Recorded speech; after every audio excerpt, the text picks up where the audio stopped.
Je crois que Philippe a énuméré déjà un certain nombre de choses et a brossé une synthèse de ce qui a été fait dans ce mandat qu'on est sur le point de terminer. Alors, moi, voilà, vous rappelez qui je suis d'abord.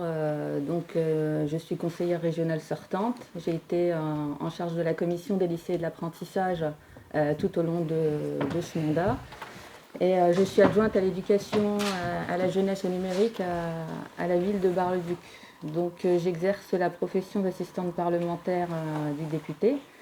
On peut considérer que ça fait beaucoup de casquettes en même temps et pour autant, je considère que c'est une plus-value parce que à la fois au cours de ce que j'ai pu apprendre depuis que je suis élue en 2014 et dans le cadre de mon exercice professionnel, les différentes strates que j'ai à traiter finalement me permettent d'avoir un regard entre guillemets à 360 degrés sur les politiques publiques qui sont mises en œuvre.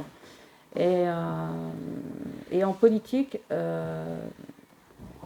je crois qu'en politique, si on veut vraiment s'investir en politique, il faut aimer les gens.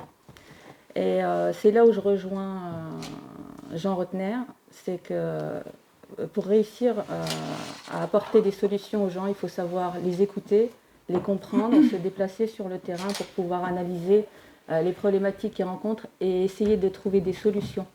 Et les solutions, ce qu'était en train de présenter Philippe Mangin, on n'a pas vocation à dire que nous sommes la seule solution finalement aux problématiques qu'on rencontre sur le territoire, mais c'est de savoir justement fédérer et travailler en synergie pour que, quelle que soit la collectivité ou l'État, en capacité d'apporter des réponses, l'objectif c'est surtout qu'on puisse apporter une réponse à la problématique.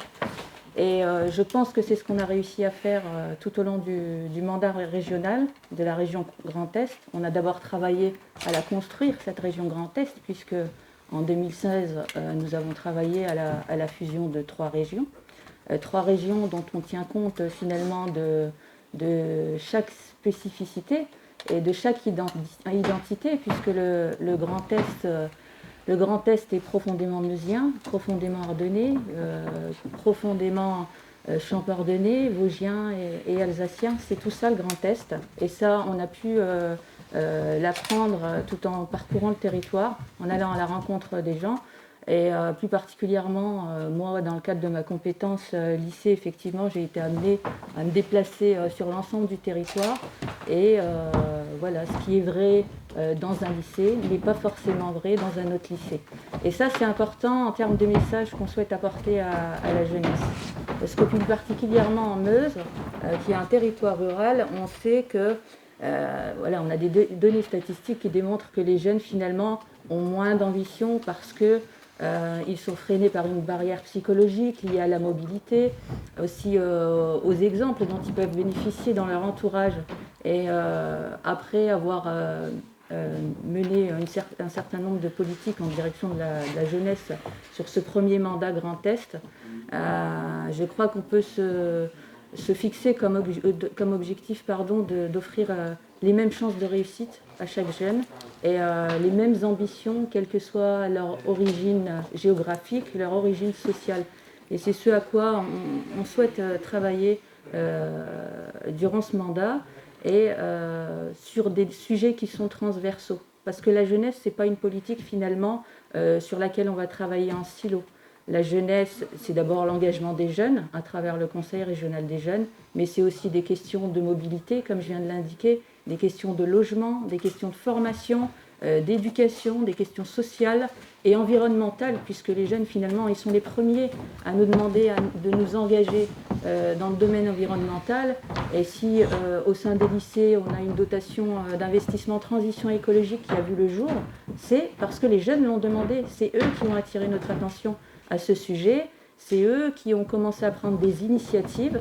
Et effectivement, le président a souhaité accompagner cette dynamique.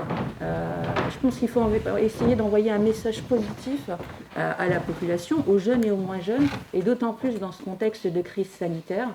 On en est à 1 an de crise sanitaire, et voilà, on se dit chaque jour, chacun, qu'il faut apprendre à vivre avec le virus. Apprendre à vivre avec le virus, c'est effectivement respecter les gestes barrières, c'est se faire vacciner quand on peut se faire vacciner, mais c'est aussi réenchanter la population avec son territoire.